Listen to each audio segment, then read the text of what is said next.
Quiero que me acompañe a Primera de Samuel, capítulo 18.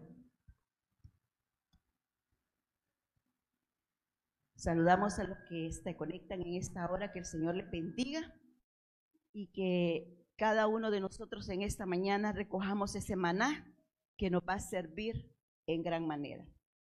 Primera de Samuel, capítulo 18, y vamos a leer hasta el versículo 4, y leemos su palabra en el nombre del Padre, del Hijo y de su Santo Espíritu.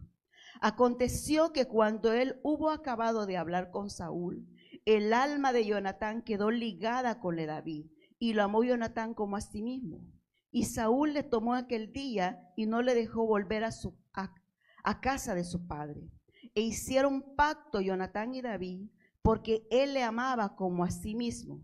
Y Jonatán se quitó el manto que llevaba y se lo dio a David y otras ropas suyas, hasta su espada, su arco y su talabarte. Padre, en el nombre de Jesús, en esta hora te pido que seas tu Santo Espíritu, Señor amado, tomando esta palabra, Señor, y que seas tú ministrando nuestras vidas, Padre.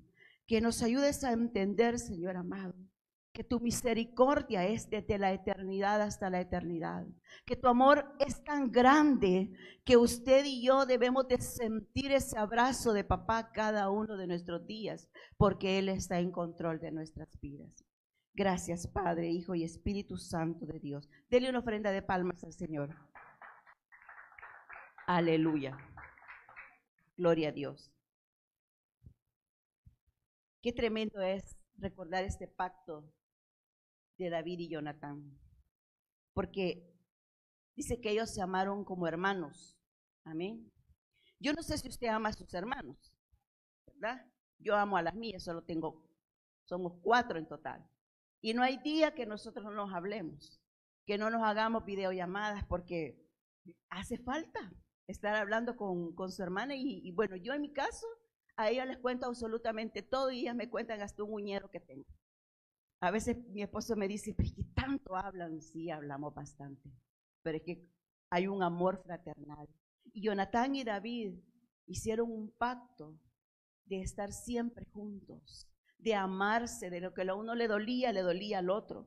Y qué tremendo es, porque si usted empieza a leer la historia, empieza a ver a un David que vino y su primer victoria fue vencer a Goliat. Amén. Y después de eso dice que Saúl no lo dejó ir y le dijo, vente conmigo, y no lo dejó ir a casa de su padre. Pero Saúl estaba en un momento en decir, ¿lo dejo ir o no lo dejo ir? Porque sabía quién era David, porque sabía que lo que David tenía, él no lo podía tener. Y sí lo pudo haber tenido, pero muchas veces nosotros pensamos más en las cosas que estamos viendo que en lo que Dios nos quiere dar realmente a nosotros. Muchas veces somos más felices nosotros con dinero en nuestra bolsa que con la presencia de Dios en nuestras vidas. Y déjeme decirle que lo más importante para usted y para mí debe ser la presencia de Dios en nuestras vidas, porque el dinero va a quedar, las posesiones van a quedar, todo va a quedar, pero lo que usted tenga con papá se lo lleva al cielo. Y entonces dice que en 1 Samuel 18:7, no lo busque, dice que fueron y enfrentaron a los filisteos y empezaron a cantar esas mujeres, ¿verdad? Saúl mató a 1000 y David mató a sus 10,000. Obviamente entró envidia, entró molestia. ¿Por qué? Porque era el rey de Israel. ¿Y cómo puede ser que otro que ya había sido ungido como rey viniera a tomar la posesión que él tenía? Eso es bien tremendo, pero Saúl tomó una cólera en contra de David, como muchos de los que nos rodean toman cólera en contra de nosotros, porque no soportan la esencia de lo que usted y yo portamos. Y si hablamos de David, hablamos de un hombre que dice su palabra que era conforme al corazón de Jehová. Y déjeme decirle que a mí me impacta cada día más el rey David. Hay muchos que me dicen, usted habla mucho de David. Sí, porque David cometió pecados y cometió errores igual que usted y que yo. Entonces, ¿a quién más voy a buscar? Hay muchos personajes en la palabra, pero cuando yo veo a un David que enfrentaba muchas cosas por tener la presencia de Dios, así las enfrentamos usted y yo. Y qué tremendo es cuando David es traicionado por su hijo. ¿Sabe que a usted le puede doler que la traicionen los hermanos? Que lo traicione cualquier gente que está ahí a su alrededor, pero cuando es una familia, eso duele y hiere hasta el corazón más que sea un hijo. Dolió mucho lo que este hombre estaba haciendo. Pero déjeme decirle que cuando él tomó el trono de su papá, David salió con dolor, pero salió con Dios de su lado. Y me encanta, y usted lea el salmo de los salmos 120 hasta el 134, que son salmos graduales, y yo encontré ese gran tesoro que no había leído. Realmente uno dice, el salmo 121 dice: alzaré los ojos a los montes, ¿de dónde vendrá mi socorro? Y sabe que el rey David escribió ese salmo en ese momento que Absalón había actuado en contra de él. Y dice que él, descalzo, subió al monte de los olivos.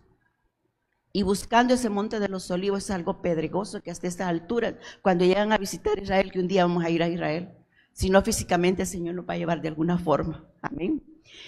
Tienen que ponerse zapatos cómodos para subir. Pero David iba descalzo, subiendo al monte, hablando con papá, escribiendo esos salmos preciosos. Del 120 al 134, que le invito a que lo lea. Y empiezo yo a ver algo tan hermoso, porque dice que habían 15 gradas al templo, y 15 salmos son del 120 al 134. Y en cada grada que subían, los peregrinos recitaban ese salmo. Hablaban con Dios, y hasta que llegaban a la última grada, que iban a entrar a la presencia de Dios. ¿Usted cree que esa gente no iba a entrar en la presencia de Dios? Porque había bajado la presencia de Dios, porque había hablado con Dios, porque recitaba esos salmos. Ese era nuestro rey, el rey David. Bueno, el rey mío no, porque el rey mío está en los cielos, pero el rey David era eso. Y qué tremendo es cuando David empieza y recuerda ese pacto que hizo con Jonatán. Un día sentado ahí, yo sé que esta historia ustedes se la pueden, porque cuando escuchamos esa alabanza nos transporta a ese lugar. Amén. Y dice la palabra de Dios que en 1 Samuel 20, del 15 al 17, vamos a leer esto, así sí quiero que lo lean. Y no apartarás tu misericordia de mi casa para siempre, cuando Jehová haya cortado uno por uno de mis enemigos de David de la tierra, no dejes que el nombre de Jonatán sea quitado de la casa de David.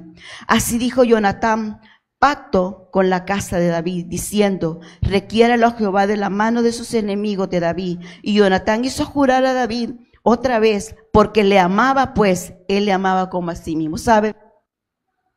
Estaba ya David en el templo. Estaba David en su reinado, y se recuerda del pacto que hizo con Jonatán.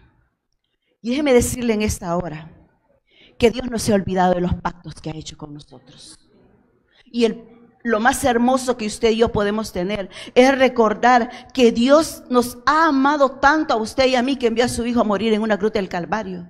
Ese pago lo íbamos a hacer nosotros, pero lo hizo Jesucristo de una vez para siempre por usted y por mí. Y eso significa misericordia y amor. Que usted muchas veces dice: es que nadie tiene misericordia y nadie me ama. Perdón, hay uno que nos ha amado con amor eterno. Y usted no necesita a los 10,000, a los 50,000 que van a estar a la par suya. Necesita solo al Dios Todopoderoso que está en los cielos, de saber que Él le ama y que tiene misericordia por usted y por mí. Y dice que se recordó David del pacto que había hecho con Jonatán. David no sabía quién era Mefiboset, pero Dios sabía quién era Mefiboset, y sabía el momento duro que estaba pasando, y que había pasado un montón de tiempo, porque el tiempo de Dios no es nuestro tiempo, y Dios va a llegar en el momento justo a cada una de nuestras casas, y va a rescatarnos, y va a restituir, y va a hacer algo grandioso en cada una de nuestras vidas, pero en el tiempo de Dios. Y dice que estaba ahí David y preguntó: ¿habrá quedado alguien de la casa de Saúl que pueda hacer misericordia? Y ahí estaba un siervo, Siba, y le dice: sí, Señor, allá está, pero está lisiado, Señor. Déjeme decirle así: ¿de qué te va a servir? ya no sirve para nada. Muchas veces la gente te va a ver así, lisiada, dañada, de muchas formas. Pero esa es la gente. Dios no te ve eso. Dios sabe el futuro y el propósito que ha puesto en cada uno de nosotros. Y nos quiere sacar adelante a cada uno. A pesar de la adversidad que estemos pasando y que digamos ya no voy a poder salir de ahí. Recuerde a Mefiboset, Dios tenía un plan para él. Pero más que un plan para él, tenía un plan para el hijo. Porque ahí había engendrado a Micaías. Y déjeme decirle que si usted busca quién era Micaías, fue un hombre importante. Porque Dios así lo permitió. ¿Quién era Mefiboset? Era el nieto de Saúl. Por linaje le correspondía el trono. Pero hay momentos que aunque nos correspondan cualquier situación, Dios sabe por qué nos va a enfrentar, por qué nos va a pasar, qué es lo que necesitamos para despertar.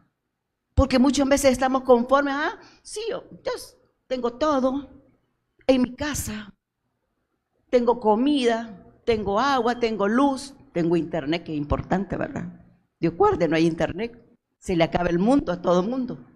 Hasta a mí se me acaba y que no paso en esas cosas. Cuando no hay internet, digo, no hay internet. Y bueno, y digo hablar a mis hijos para ver qué pasa y como que si ellos van a reparar el internet. Pero así somos. Pero era el heredero al trono. Pero en un segundo Dios puede cambiar todas esas cosas. Y una nodriza lo dejó caer y se quedó lisiado de sus pies. Ustedes conocen más o menos la historia. Aparte de que quedó lisiado, quedó huérfano. ¿Quién por él? No había nadie por él. Y lo llevan a Lodebar, una tierra donde dice que no crece, pero ni la flor no crece, la grama no crece nada, es árido. Y muchas veces nosotros estamos en Lodebar. Tal vez no físicamente, porque en la casa podemos tener todo, pero hay un Lodebar espiritual donde usted y yo nos metemos. Y donde Dios nos quiere sacar en esta hora en el nombre de Jesús. Porque tiene algo preparado para usted y para mí. Grande, hermoso, precioso. Pero nosotros no podemos entender qué es lo que Dios quiere hacer en nuestras vidas. Y se nos olvida de la grandeza de Dios. Se nos olvida quién era Dios. ¿Quién es Dios en nuestra vida? Y recitamos Juan 3:16, que lo podemos de memoria. Porque de tal manera amó Dios al mundo. ¿Verdad? ¿Y se pueden lo demás? Gloria a Dios. Pero es verdad que lo podemos. Pero lo bajamos al corazón. Sabiendo que de verdad, de tal manera Dios amó al mundo, que envió a su Hijo unigénito a que muriera por usted y por mí. Y que si yo creo en Él, tengo la salvación y tengo la vida eterna. Pero lo recitamos, pero no lo vivimos. No acabamos de cantar porque yo soy tu hijo y Él es mi padre. Pero se nos olvida quién es papá. Se nos olvida que Él puede hacer algo en cada uno de nosotros, cambiar nuestro lamento en un momento. Y qué tremendo, porque también Lodebar significa donde no hay palabras, donde no hay comunicación, porque el dolor nos lleva al silencio. Y es bien tremendo, porque muchas veces nosotros vivimos con un temor. ¿Y será que mi matrimonio va a fracasar? ¿Y será que mis hijos van a salir bien? ¿Y será que voy a tener para comer? ¿Y será que está haciendo calor? Y todo nos aflige, todo nos preocupa. Pero no se nos recuerda en nuestras vidas que somos hijos del Dios Todopoderoso y que Él va a hacer algo por nuestra generación, que va a hacer algo por nuestro matrimonio, pero usted y yo tenemos que pagar un precio para poder hacer algo en ese momento. Dice que Mefiboset significa el que lleva vergüenza. Sabe, amados hermanos, que muchas veces nosotros estamos riéndonos como el payaso. Nos reímos y venimos a la iglesia y nos gozamos y Dios le bendiga, hermanitos, pero por dentro nuestro corazón está destrozado. Hay tristeza porque nos han dejado caer, porque hubo alguien que se encargó de hacerte mal en tu vida. Pero ese no es el destino que Dios tiene preparado para nosotros. Él nos va a sacar de ese lugar porque Mefiboset, y eso es lo que a mí tocó mi corazón de una manera muy importante, porque Mefiboset representa en estos momentos a la iglesia. Una iglesia, amados hermanos, que tiene una tibieza y una religiosidad espantosa. Y muchos de los que estamos pasando por ese momento son cosas heredadas. Amén. Qué galán que recibiéramos una herencia que nos trajera muchas cosas diferentes. Pero ¿qué pasa? ¿Qué es lo que estamos heredando? Si una iglesia está tibia, usted se vuelve tibio. Si una iglesia es legalista, usted se vuelve legalista. Que usted empieza a ver los errores de sus hermanos, en ver la misericordia de Dios que tiene por ellos. Se le olvida lo que Dios hizo por usted y por mí. A mí no se me olvida lo que Dios ha hecho por mí y que me ha cambiado y que me sigue cambiando, porque hay momentos en áreas de mi vida que de repente se me sale la vieja Ilsimarina y digo yo, cuidadito, váyase por allá porque usted ya no tiene nada que ver conmigo. Pero sale, resurge. Y muchas veces vengo a la iglesia y en lugar de recibir amor de mis hermanos, recibo críticas. Que porque me puse aritos, que porque me puse reloj, que porque me hice una línea. Hermanos, a veces nosotros queremos cumplir como que nosotros fuéramos el Espíritu Santo. Y el Espíritu Santo es el único que nos va a cambiar. Es el único que nos va a transformar. Y queremos usted y yo tomar ese lugar de Él. Y déjeme decirle en esta hora que muchas veces nosotros decimos, ay, yo voy a la iglesia, yo canto, yo adoro, yo oro, yo hablo en lengua, yo hago esto, pero he herido a como a 500 personas. Y antes de hacer todo eso, tengo que ir y restaurar estas vidas a las cuales yo he dañado. Porque por eso estamos atravesando la iglesia en este momento. Muchos ya no quieren saber nada del evangelio, porque usted y yo los hemos estorbado. Pero en esta hora el Señor nos ayude a entender que Dios quiere hacer algo diferente en cada una de nuestras vidas. Amén. Dice en Apocalipsis 3:20, acompáñame por favor.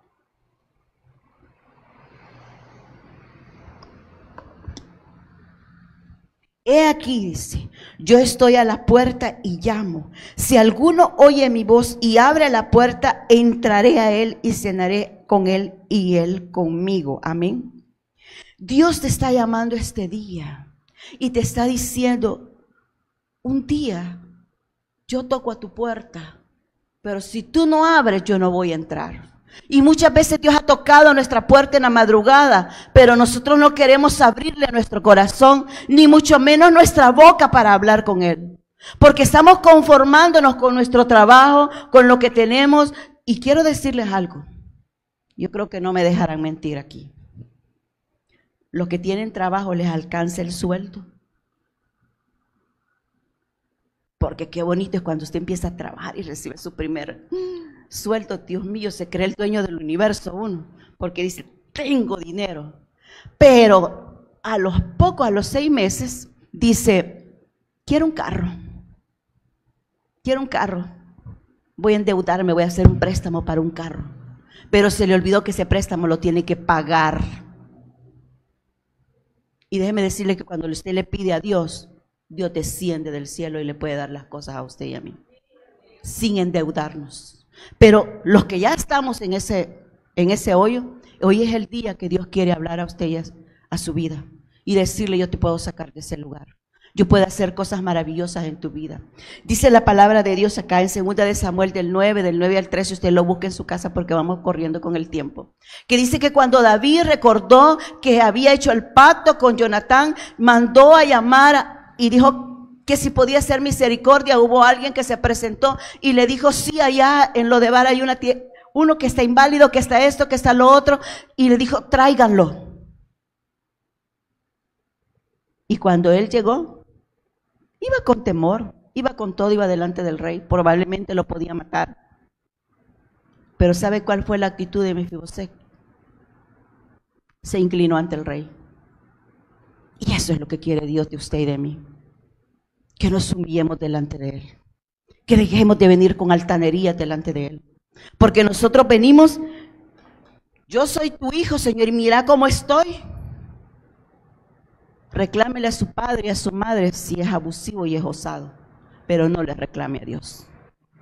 A Dios solamente puede restituir en su vida y en mi vida cuando nos presentamos con humildad delante de Él y decirle: Señor, yo no merezco nada, yo soy indigna delante de ti, yo he pecado, Señor, y he hecho esto y he hecho lo otro, y empieza a decirle, y va a tocar el corazón de Dios. Pero es necesario que haya humildad, y lo que menos estamos teniendo nosotros es humildad delante de Dios. Venimos al culto a ver qué pasa, a ver qué sale, y Dios está esperándolo aquí. Dios tiene ministración, Dios tiene palabra, Dios tiene presencia, pero usted se va igual porque no abrió su corazón a Dios. Y esta mañana Dios le quiere decir: yo quiero hacer misericordia contigo, pero es necesario que yo, así como David se recordó de Mefiboset, Dios se recuerda de usted y de mí día tras día, pero no llegamos ante Él con una actitud diferente, sino que llegamos exigiendo las cosas que Dios puede darnos a cada uno de nosotros. Eso es tremendo, hermanos, porque Dios quiere restituir nuestras vidas. Yo le decía: Señor, ¿por qué muchos de nosotros somos contestones, amargados? Somos contestones, hermanos, y amargados, en serio. Yo de verdad se lo digo, yo le decía: Señor, gracias, Padre, porque yo me voy a ir invicta de no haberles contestado a mis papás. Y lo dije durante mucho tiempo. Y anoche el Señor me dijo: ¿estás diciendo la verdad? Sí, Señor, yo nunca les he contestado a mis papás. Ah, nunca. Y lo que has dicho, aunque ellos no lo hayan oído, ¿cuenta o no cuenta? Y yo, ¿verdad? Como Pedro Picapiedra haciéndome más chiquitita. Sí, cuenta. Y empecé a pedirle perdón a Dios. Porque muchas veces los padres decimos algo y los hijos no nos contestan en nuestra cara. Pero si le pudiéramos leer la mente, no, hombre, ya nos fusilaron, nos acribillaron, nos echaron gas, nos echaron fuego y nos resucitan y nos vuelven a resucitar. Eso es tremendo, hermanos. Porque cuando mi mamá daba una orden, decía así como dentro de mí, ¿verdad? Le voy a hacer caso porque no me va a pegar. Pero qué grosera, que aquí, que allá. Yo le pedí perdón a Dios esta madrugada, porque le dije: Señor, no me he ido invicta, porque en mi mente bajó a mi corazón, no bajó a mi boca, pero sí lo pensé. Y Dios no quiere hijos así. Dios quiere hijos que realmente amemos a nuestros padres, los honremos y estemos con Él. Es tiempo, amada iglesia, que nosotros salgamos de ese Lodebar. Y Dios nos quiere sacar de ahí. Pero quiere sacarnos con una actitud diferente. Quiere que usted y yo nos humillemos ante la presencia de Dios. ¿Sabe que muchos de nosotros nos humillamos ante el dueño de la empresa? Nos humillamos ante nuestros jefes. Pero al que nosotros nos debemos humillar, no nos humillamos, que es ante Dios. Yo le aseguro que si me humillo ante Dios, mi jefe, bueno, no tengo jefe ahorita, bien, tengo 4 en la casa, pero no son mis jefes. Dios hiciera algo más en mi vida. Hay posiciones esperando en su vida. Usted no siempre va a quedarse donde está. Dios lo va a sacar de ese lugar. Pero es necesario que como iglesia nos humillemos delante del Señor. Quiero terminar con esto. Lo anoté porque el Señor me lo dijo hoy en la madrugada. Y me decía: dile a mi iglesia que no tenga temor, porque a la verdad yo haré con ellos misericordia por amor de mi nombre. Si usted quiere tomar esa palabra, tómela. Yo ya la tomé para mi vida. Déjeme decirle que el futuro de Mefiboset no fue por el cual fue llevado a Lodebar. Dice que estuvo siempre en la casa, en Jerusalén, en la casa del rey, ahí iba a comer, a la casa del rey. Y muchas veces nosotros decimos, ay, ¿cómo voy a ser hija del rey si estoy comiendo frijoles? Déjeme decirle que aunque esté comiendo frijoles, es hija del rey, es hijo del rey. Porque Dios permitió darle ese alimento para comerlo. Si Dios quiere darnos algo más, nos da todo lo mejor del mundo. Pero su mirada y mi mirada no debe estar en la tierra, sino en el cielo, donde Dios tiene control de su vida y de mi vida. Póngase de pie, vamos a orar. Padre, en el nombre de Jesús, Señor. Yo sé, Padre Santo, que muchos de nosotros nos han maltratado, Señor. Nos han calumniado. Han hecho escarnio de cada uno de nosotros. Pero no se preocupe por lo que han hecho, porque Dios se va a encargar de ellos. Lo más importante que usted y yo tenemos que hacer es saber que Dios está en control de nuestras vidas. Y que ahora en el nombre de Jesús, Dios quiere sacarlo de Lodebar. Y quiere llevarlo a esa tierra donde hay sueños, donde hay abundancia, donde no hay escasez. Donde Dios va a abrir las ventanas de los cielos para estar con cada uno de nosotros. Padre, en el nombre de Jesús, aquí están tus hijos, Señor. Y estoy yo delante de usted, Señor. Quiero pedirle esta mañana, Señor,